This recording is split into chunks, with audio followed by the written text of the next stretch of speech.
Welcome to USA Global TV and Radio, where our mission is to provide education, entertainment, hope, and inspiration. USA Global TV and Radio connects you with experts and audiences all around the world every single day to help you succeed in business and to live a richer life. Visit us at usaglobaltv.com to learn about career and life-changing training and mentoring programs like the Listening Mentor. Subscribe to our newsletter to stay informed about our special programs and offers. Discover how you can become a guest on one of our shows or a host or producer of a USA Global TV and Radio show of your very own. That's USA Global TV and Radio, where the doctor is always in.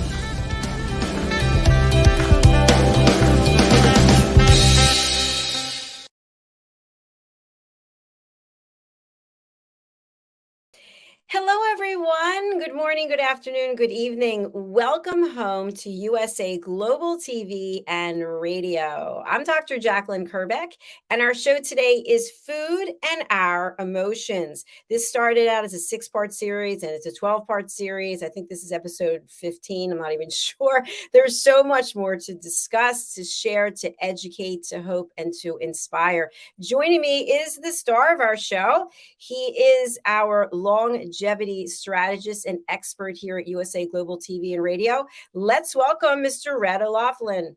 Hello, Red. Howdy, Dr. JACALYN. It's nice to see you again. We just left literally minutes ago from another show. And if you give me a couple hours, I will see you again today. And then again. And then again, and you know, Red, we went from Hot Topic, where we literally had a Democratic candidate running for president of the United States. And now we're going to be talking about scientific diets, pros and cons. I wanted to let you know I started drinking tomato juice today. What do you think about that? Was there any vodka in it? No. Just pure tomato juice. I used to love it, and I stopped drinking it. And all of a sudden, I saw it in the grocery store, and I looked at the ingredients. It's the main one that the name people pretty much know. And I know there's a lot of sodium in there. But before we get into the diet, I looked up. There's a lot of good health benefits from drinking tomato juice. What are your thoughts? Tomatoes are one of those foods that have a number of different benefits. And it's one of the few ones that if you cook it, it even adds more benefits to you than because sometimes you cook nutrients out of things. But from a prostate perspective, the lycopene in tomatoes, as you start making a tomato paste or a tomato sauce and you cook it, you're actually increasing that level from, at least from my research, that you don't get by just eating a raw tomato. Now, the processing of a tomato to make it into a juice, obviously there's some level of heat and preparation for that. So tomatoes, I found I like a tomato that when I smell it, I pick it up, it smells like a tomato. I like a tomato when I taste it, it tastes like a tomato. But there are too many of them nowadays that you pick them up, there's no smelling. You don't even know what you have in your hand. And unless you put, typically when I prepare a tomato for a salad or for just eating as a slice on a plate, I'll take about 15 minutes before I'm ready to eat, and I'll put a light coating of salt on it and probably a little bit heavier coating of pepper, and I'll just let it sit there and marinate for about 10 to 15 minutes. And that brings a lot of the succulent juices out so that when you're tasting something, you can actually suck some of that tomato into your mouth, and it tastes so much better than just a piece of something there that looks like a tomato but doesn't smell or taste like a tomato. So, but that's what I do for my tomatoes. And I try to buy the big beefy ones, but sometimes they're not available. Other times I buy ripened tomatoes. They almost smell like a tomato. They certainly look like tomatoes. They look great. But there's so many things that the manufacturers, the growers do, because that tomato sits for a long time before it ever gets to the grocery store. And particularly in the wintertime, we used to be, you only get tomatoes a certain time. Now you get them all year long. I remember living in California, and the tomato season there toward the end of summer, they had huge trucks that were bringing the tomatoes in, and you could smell them for blocks and blocks away. And so they were processing them and canning them, whatever they were doing. But But tomatoes, yes, to answer your question with the single word, yes, very, very beneficial. Thank you, Red. And I think it's interesting we just brought up because it's so true. There are so many fruits and vegetables that are altered in some way that they look like what you think they are, but you're right, you pick them up. I saw something I've never seen before in my entire 60 years of life. I just saw it the other day at the grocery store. Was a container, a plastic container. Okay, we're not using plastic, but yet I'm shocked at how many containers are made out of plastic. And this person had opened up the plastic case of blueberries and was literally feeling them, closing it up, opening another package, feeling them. And I've never seen that before. So he finally settled on one package. And when I saw that he had been where he was, I went to the organic section and I got some organic blueberries instead. But yeah, people have a certain expectation for certain things, and you're buying something. Obviously, feeling things are one way of doing it. And if you pick up an avocado and you feel it, you pick up a banana, you feel it, you pick up certain things, and there's a certain feeling that comes back. But with blueberries or raspberries or whatever, you can generally see what you're looking at. You may not necessarily be able to smell it.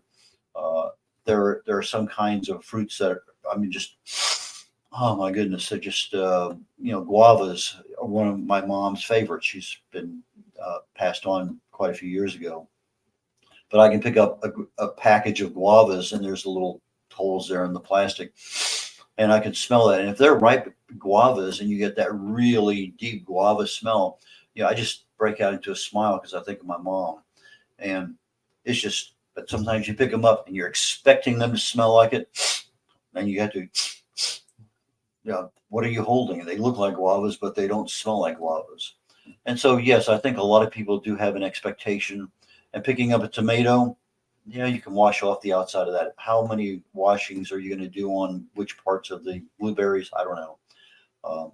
There's a certain amount of things you can do. Some fruits I do wash, some fruits I do not. Raspberries I do not wash, but most of the others I generally do. How about you? Yeah, that's a great question because if you think about it, I know people who don't wash their vegetables if you think of how many hands have been on a tomato, for example, and then I've seen people where the plastic bags that you're not supposed to use, they put them in. Otherwise, they're kind of rolling down the conveyor and then the checker picks them up and they don't even wash them. But I do wash all of my fruit, and I hate to say how I do it because I actually use soap.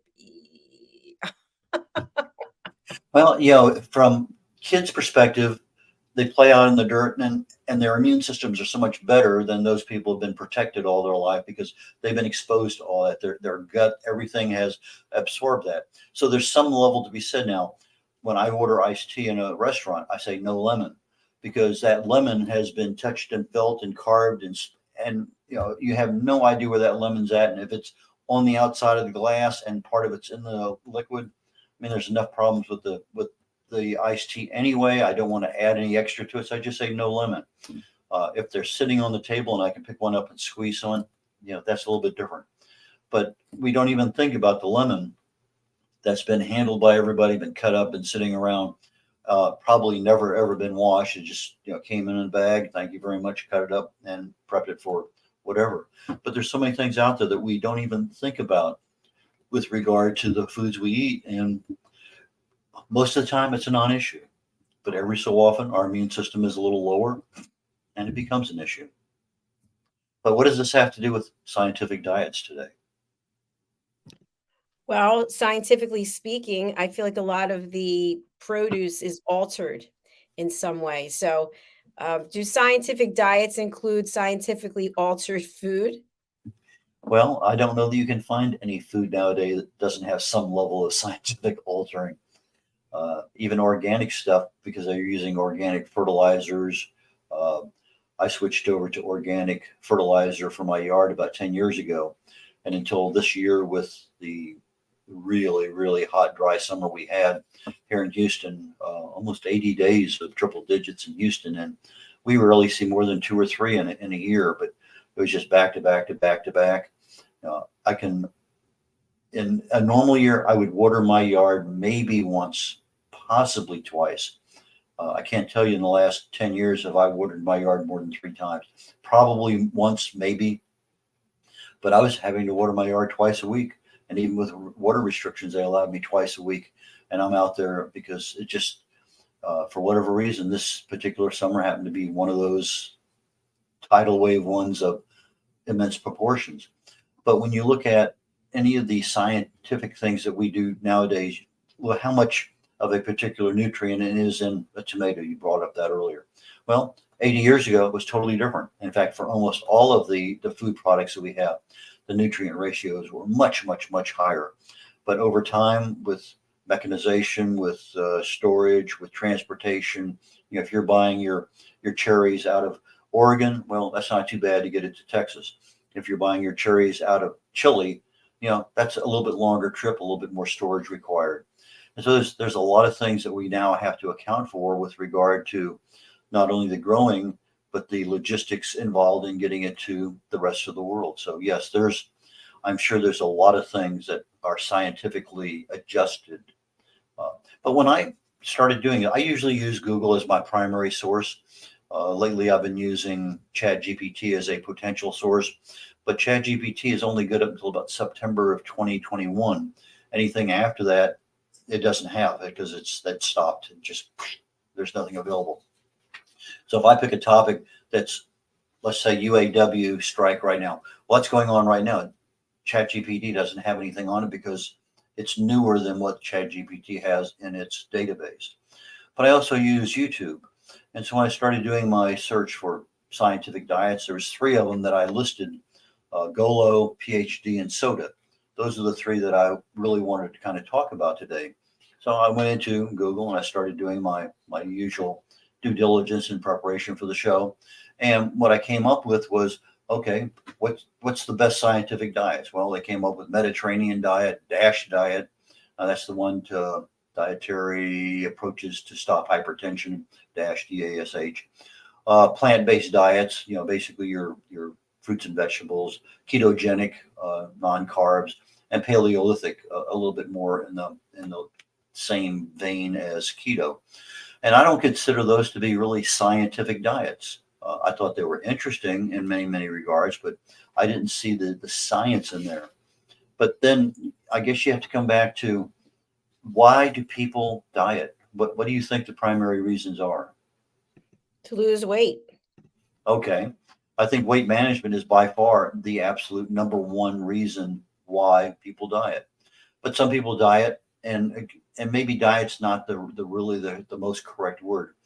Maybe it's a lifestyle choice of foods, but we use the word diet so often that it kind of gets blended in. But I think people adopt specific, whether it's a vegan diet or a keto diet or whatever kind of diet it may be, Mediterranean, it's for improved health. So they have, maybe diabetes issues in the family, and they want to be able to address that. Some people have a particular kind of diet because they want to have maybe enhanced athletic performance, and so they're using their foods as that portion of their lifestyle. I know when my son was a runner, there was quite a few runners out there that would never ever have a carbonated drink, because at that point in time, back in that particular decade, that was a no-no for anybody that was doing any kind of long endurance kind of running. Sometimes our diets are chosen because of our food allergies or intolerances or sensitivities. We talk a lot about gluten intolerance or lactose intolerance. And so you can't have something that other people can have. So you got to really be careful about what you eat and where you eat. We talked last week about kosher, talked a little bit about halal. So you have the cultural and religious aspects of eating and dieting. You have both weight management and health, and that might be combined into one. And that by combining those two now kind of lead you into, well, I want a better looking body. I have a lot of social pressure because I'm of a particular age group or social setting that I need to have my clothes a certain way. And so you maybe modify your eating style, your eating choices, your eating frequencies in order to accommodate what the body should look like to fit in. Some people, I think, use dieting and they say, okay, fine, now it's time to detox. I need to cleanse. And so they get off of their regular eating and they go into this cleansing routine. And if they choose their, as you mentioned earlier, you try to buy organic, and I do too. If you're not getting the toxins in the foods that you eat or the personal care products that you put on your body, the reason to detox and cleanse is not as important. But if most of what you're doing involves toxins, then there's probably a good reason to choose a diet that is good to detox. Some people have a lot of stress, a lot of anxiety, and they end up with eating disorders and whatever. So you have emotional well-being, you have mental health, you have other aspects of food choices that become critical to why do I want that one. And then some people, depending on what they are, they just, I don't know what this kind of diet is. Let me just try it and see. And so they kind of experiment. Well, that tasted pretty good, or I didn't like that at all. And so there's a lot of different reasons why people diet. Can you think of any others? Maybe because they are helping someone else, they're being an accountability partner. Very good. I agree with that. Because if you're on the same diet as someone else and helping them along their way for whatever journey they have, yeah, you're putting yourself out because that's not what you want or need, but because you're helping somebody, absolutely, that's a very good reason to go on a particular kind of diet. And heaven only knows, you may find out you like it, or you may find out you'll never ever go on that one again. Absolutely. I mean, I went on Atkins for 6 years. I loved it. I didn't follow the nutritional aspect of it because 20 years ago when I was on it, a lot of the stuff that I learned from being on it wasn't readily available. I read 5 or maybe 6 different books on Atkins before I started. I wanted to know exactly what it was. There was some perils associated with low carb eating or no carb eating. I never experienced any, but as I found out later on, that because of the pH of the body with the kinds of foods that you're eating, the proteins and fats and no carbs, and even if you had the carbs, it wouldn't make any difference. You're loading the body up on acid, so your body becomes acidic, and as such, you're leaching calcium out of your bones. And over a period of years, I went from a place where I thought I had pretty good bone health. I mean, I'm a runner for decades, weightlifter for decades. I thought I was in pretty good shape, and I took a bone density test and found out no way, I was osteopenia and on the road to osteoporosis. And I couldn't figure out why. It just startled me. It wasn't until years later that I actually found out why, and what causes calcium to get into the bones and what causes calcium come out of the bones are not the same. And so it's part of that awareness and education program. But I think on a scientific diet, what I expect when I hear the term scientific, and I think you'll agree with me to a pretty good degree, is there some research behind this? Is there some level of in-depth understanding of what is ongoing when somebody chooses this? Are there clinical trials? Has somebody actually done these with the qualified scientists?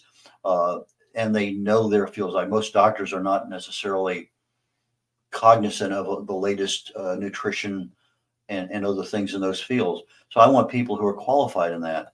And then on top of that, I'd like to have it peer reviewed. In other words, just because you do a study doesn't necessarily mean it's good. You need to have people who understand the methodology that you did, so that there's no doubt. Everybody gives it a thumbs up. There's a good reason.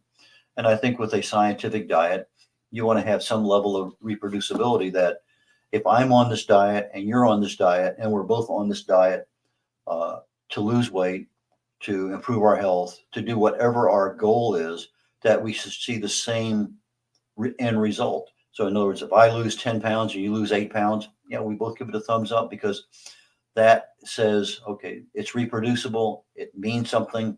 There's been enough experimentation, enough studies, and they have consistency, similar results with that particular diet. And also you want to look at what kind of data was generated. In other words, data analysis from any kind of research is so critical. I fell in love with statistics a long time ago. I was a chemistry major, math and physics minor in college, my first degree. I took statistics as an elective in the sociology department because it wasn't offered in the math department. And I love statistics. In fact, I ended up working statistics on a regular basis most of my life. Taught it in college.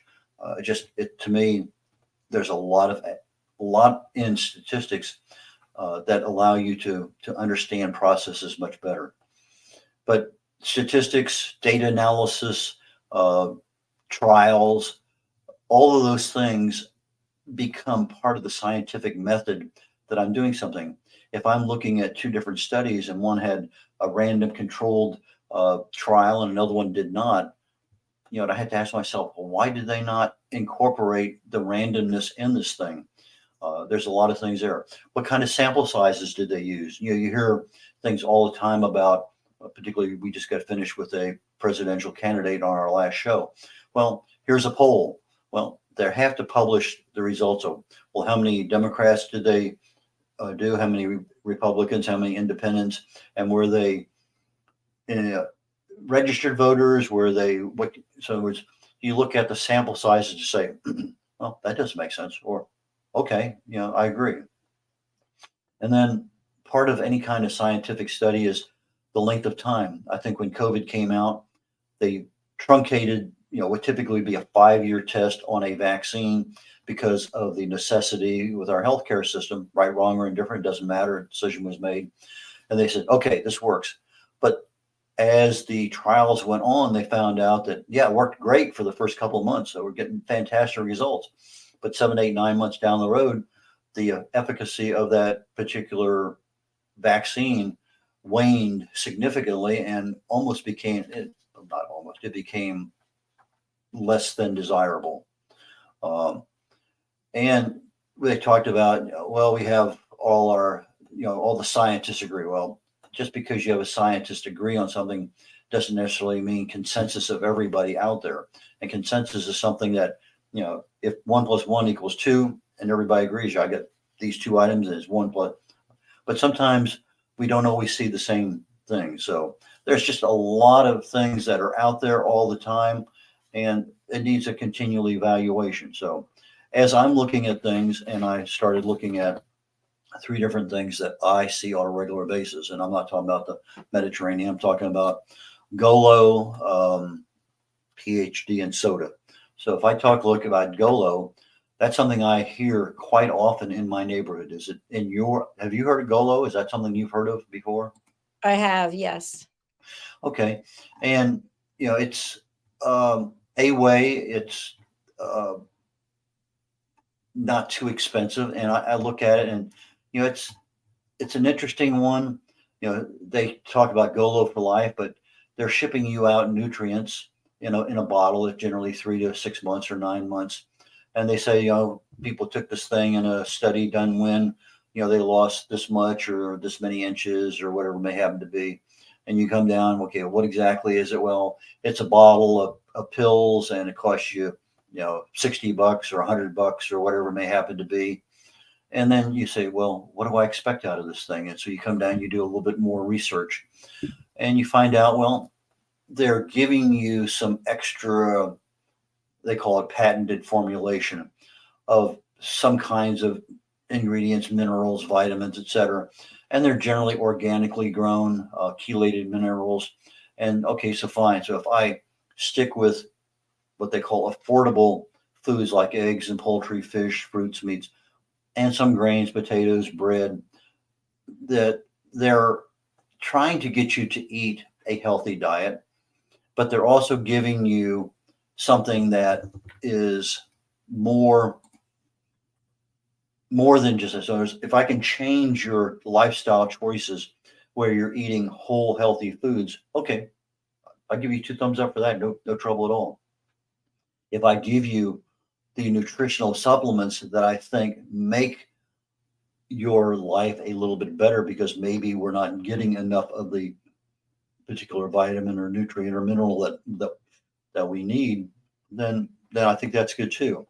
I've told you before that I take some supplements because there are some food groups I don't eat as much of, and other ones that I choose not to. In other words, I take vitamin K as one of my supplements. And one second, the vitamin K I take has two different monoquinones, MK4 and MK7. The one's a fast acting one, one's a slow acting one. And so I have the benefit of that vitamin K being available for 24 hours versus the next couple three. But vitamin K2 is very important to me from two reasons. Number one, for removal of plaque from my heart, valves, and arteries, but also to help get calcium into my bones, because without vitamin K in my system, if I can get calcium into my bloodstream, which is not difficult, but most people cannot do that because their choices, then if I don't have the vitamin K, the calcium is going to end up as plaque in my blood vessels and arteries, not in my bones. Vitamin E is 8 different kinds of molecules. No single food has all 8. So if I'm taking something, I want to make sure that I'm taking mixed tocopherols and mixed tocotrienols, because now I'm getting all of those. And if I have literally that much of, I think it's alpha tocotrienol, it activates a part of the brain that if there's an obstruction, it will allow the blood to flow around that obstruction. It's called audiogenesis, where it actually creates a new blood vessel. The brain has a lot of these options where it's a collapsed blood vessel, and you just shunts the blood right around it. So you end up literally, you have a stroke, but there's no side effects. Now, is that something to take to the bank? Well, I think so, for at least from the studies I've read, from the papers I've written, from the speeches I've given, that it's something to me that I want to have as much of that as I can in my body. My heart grew 2 brand new blood vessels around a blockage. My left anterior descending artery, called the widowmaker, became 100% blocked. Well, my heart over time actually created 2 brand new blood vessels, one around the front of the heart, one around the back. And so through autogenesis, I was able to create additional blood vessels that when that blockage occurred, I was able to not be part of the 90% of people die because that particular widowmaker artery became blocked.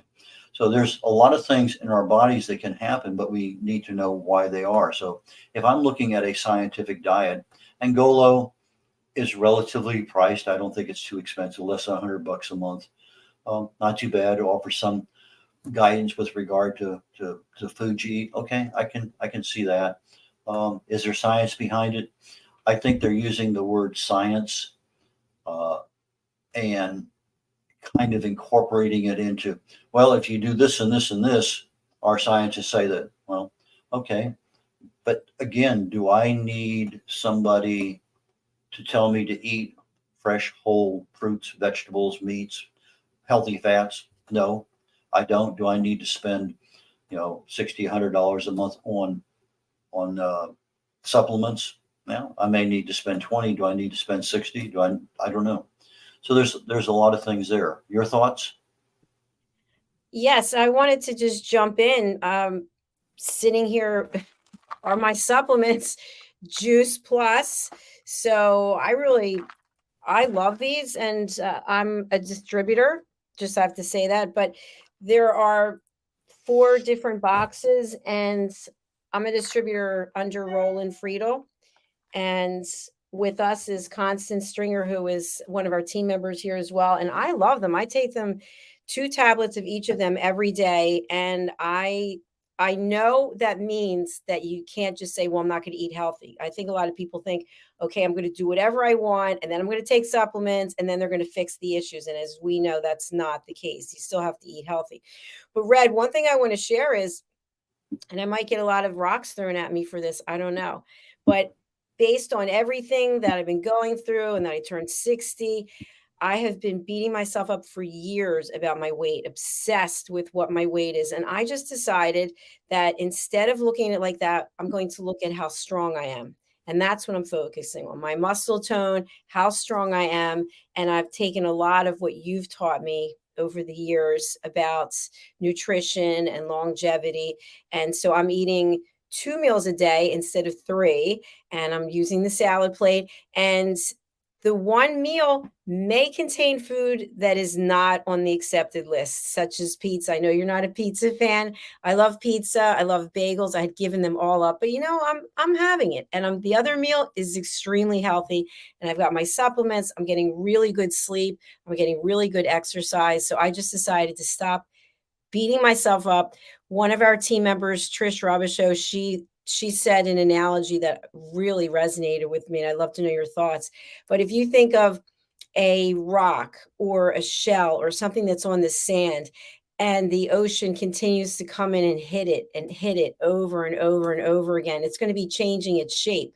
It's not going to be as vibrant. Maybe it's not going to have the detail that it had. And that's what we do to ourselves. We literally drive ourselves crazy, beating ourselves up about our weight and all these different diets. So I don't know. What are your thoughts about it? Well, I guess it depends on what your goal is in life. I mean, my dad used to think that the worst thing that could happen was to die. And I would tell him periodically, I said, to me, the worst thing to happen is have somebody have to change your diaper the last 5 years of your life. I think most of us would agree we don't want to be a burden on other people. And so if we have a good, healthy retirement where we're able to do the things we want to do, we can drive to where we want to go, we can pick up the things we need to do. We're relatively immune from the diseases that other people get as they get older, then I think that we've accomplished a lot because we're living a life that we can enjoy. And if you're strong enough and you have the balance, you have everything that you're able to stretch and not hurt yourself. Why not? I mean, that to me is a very good goal.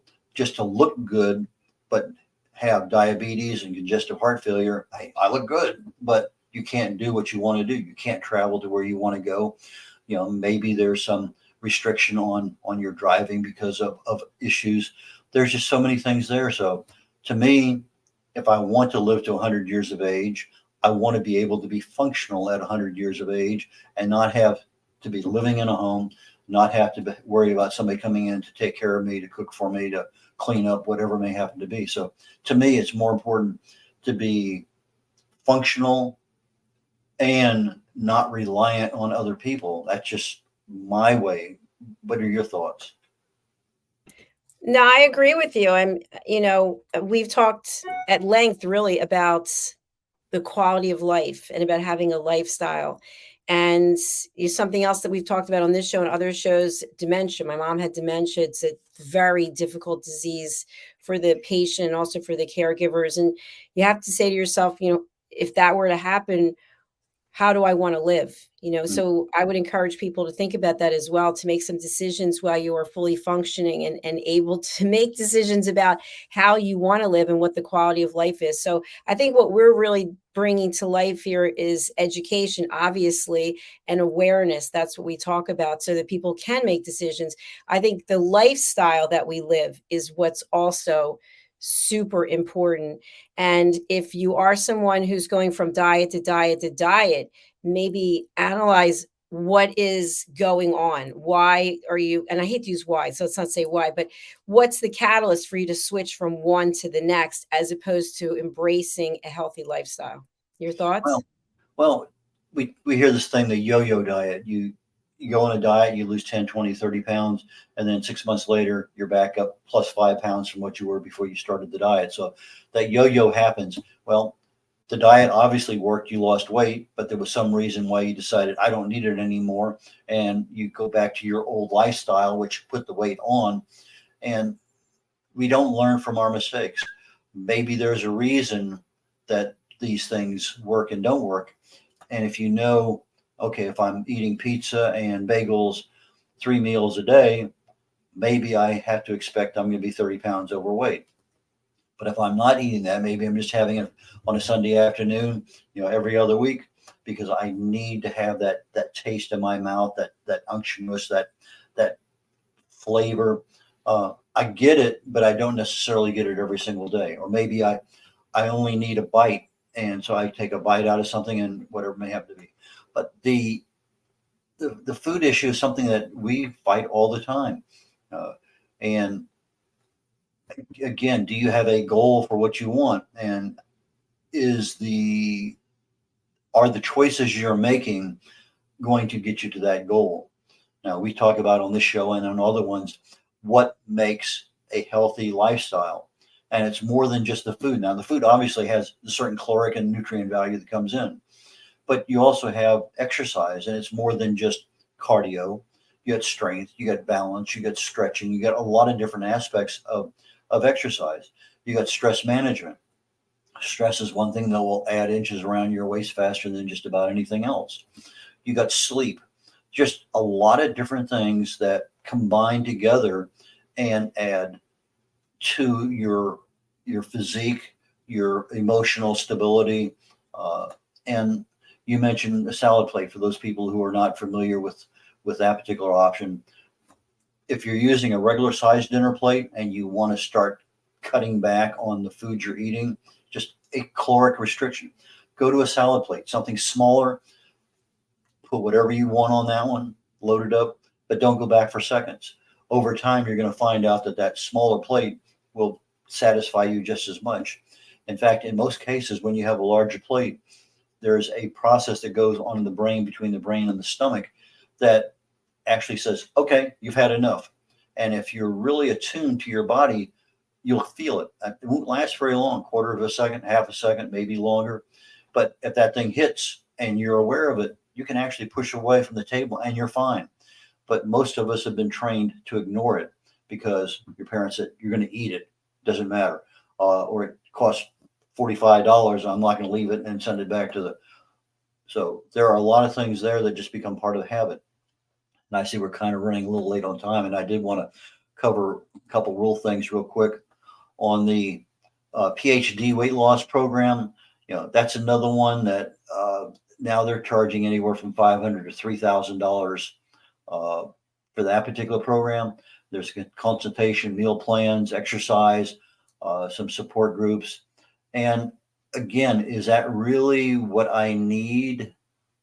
Somebody to come in? Maybe I do need a particular expert to come in and sit down and say, hey, this is what you're eating right now. This is what you should be eating. Here's a payment. And I go that direction. Do I need all the supplements? Maybe, maybe not. What am I eating? What supplements am I missing? Maybe that's a way to go. So PhD, I hear that one literally all the time on the radio around here. Is that one that you hear about, Dr. JACALYN? No, I've never heard of it before. The other one I hear quite a bit around here is called State of the Art SOTA, SOTA, State of the Art Weight Loss. And that one's probably the most expensive one because on a monthly basis, it's $300 to $500, $600. But again, they're putting you on foods that are vegetables and fruits and healthier grains. Now, I'm not into the healthier grains because I'm really want to restrict my carbohydrates more than anything else. But they eventually get you to a point down the road, a month or two, where it becomes more of a keto diet. It's strictly low carb, high fat. But again, it's a particular diet that they use the word scientific because they're using the science behind the keto diet or the science behind some of the whole foods that you're eating. So to me, to wrap up the pros and cons, I think there are a lot of good pros about it, especially if you're eating nice, healthy foods. It's even better if they're incorporating stress reduction and exercise as part of the overall plan. Now you're getting into a healthier lifestyle. But the cons I think that they're using is these diets, whether it's a Mediterranean diet, soda, doesn't matter. They're not sitting there in a clinical test actually feeding these people in a large enough group over a long enough period of time to say, absolutely, this is the best one out there. I think they're using the evidence of people having been on these kinds of diets based on where they live and what they eat. They're saying, if you're eating whole fruits and vegetables and you're cutting back on this and you're healthy fats, I think from a scientific perspective, yeah, they're probably right. So I think they're using evidence from other sources to say their diet is scientifically approved, and their scientists work to make this thing work for you because everybody is just a little bit different. That's what I think. Excellent coverage as always. So when it comes to scientific diets, is it 2 thumbs up, 1 up, 1 down, both down? What are your thoughts? I'm going to give you 1 thumbs up because I think they work, but I'm going to give you the thumbs to the side because I don't know that the cost really is necessary. I think if you did your own research, you'd probably find several things out there. Like I said, when I did my research on Google, I didn't get near as much as I wanted. I couldn't find too much on ChatGPT because of the cutoff. Some of the newer diets aren't on there. It's got a lot of good information on ChatGPT, but you have to depends on how you ask the question. But if you go over to YouTube, my other good source, there's just a lot of good information there that can be there. So if you spend, let's say a good 2 weeks researching the topic, I want to go to a diet that I can live on the rest of my life, that's going to leave me healthy, able to do things I want to do, be independent. I think there's a lot of sources out there that you can do. And obviously there's USA Global TV and radio and this program and this playlist, Food and Our Emotions. Red, excellent work as always. I know you'll be back later for the Wise Ones with Mr. Hyde Ives, and then for Talking Heads. What will you be discussing on Talking Heads today? We're going to wrap up a little bit on the pain hacks. We've been talking about pain management, pain control, and I've been giving my interpretation of how do you deal with this kind of pain, a headache, a lower backache, shoulder. What are things that you can do yourself? And if they don't work, go to the doctor. But I'm doing things that have worked for me in the past or have worked for other people that I know that they did this and it worked for them. And I'm looking at natural options, not taking an aspirin or something like that. Today, I'm primarily focused on tooth and jaw, and then I want to get into pressure points, acupressure primarily, talk a little bit about acupuncture and emotional freedom techniques, but get into the trigger points, the pressure points in the body, and how do they actually go about alleviating pain. And if that works well, which I believe it will, then I think we're probably down to our last session. And I want to look at pain prevention next week. That's kind of the focus that I'm on right now. So at, let's see, I believe 2 o'clock Central Time today on the USA Global TV and Radio Network, we're going to be talking about pain management, primarily a couple pain hacks for jaw and tooth pain. And then we'll be going into pressure points and how you can control pain in your body by pressing certain parts of your body and activating meridians of things that kind of change the perception of pain as it's going through your pain gate in the back of your spine. Outstanding. And Red, we have your contact information here. I know you love for people to call you on the phone or email you. What is that information that you can share? Probably the easiest way, regardless of where you're at, is email me, red.olaughlin. That's red, like the color, R-E-D, .olaughlin, O-L-A-U-G-H-L-I-N, O-L-A-U-G-H-L-I-N, red.olaughlin @gmail.com. All my information is found on my website, red.olaughlin.com. So that's probably the easiest way to reach me is by email. All right. Thank you, sir. It was a pleasure seeing you again and doing 2 shows in a row. And I look forward to seeing you later this afternoon. And doing 2 more shows in a row. I know. Thank you, Dr. Jacqueline. We'll catch you later on. Thank you. Bye for now. All right. Thank you, everyone, for being here today. I just wanted to mention, if you would like to be a guest on our show, it's so easy. All you have to do is go over to our website, which is usaglobaltv.com. Just go to book your session. We currently offer 41. That's right. I was joking on 41. So much work. 41 different shows that you can choose from to be a guest. And we would love to help you share your story and support your work. Let's take a look at one of our sponsors, their promotion. And I just am super excited and very grateful that we have our sponsors. They're doing fabulous work all over the world.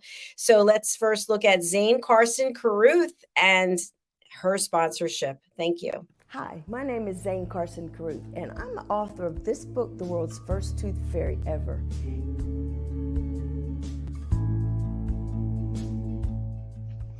Reading is magic. Studies have shown that reading to your children lays the foundation for greater success in life. Reading helps develop language and vocabulary skills. It helps improve memory, and it encourages curiosity and inspires creativity. The benefits are immeasurable, and as a parent, you'll benefit too. In only 10 or 15 minutes a day, you'll be creating more memories and a bonding experience that will last for years to come. So take time to read to your children. Read them books about things that engage and interest them. Tales of fairies and magic fascinate children, and as everyone knows, the Tooth Fairy is at the top of the list. If your child loves magic, wands, adventure, and what child doesn't, you'll love reading them books from the trademarked series, The World's First Tooth Fairy Ever. Follow along as Bella, the world's first tooth fairy, accidentally starts the tooth fairy tradition. Learn the tricks of being a professional tooth fairy in the book, Bella Starts a Tooth Fairy School. Your child's imagination will soar as you read the adventures of Bella and her magic wand.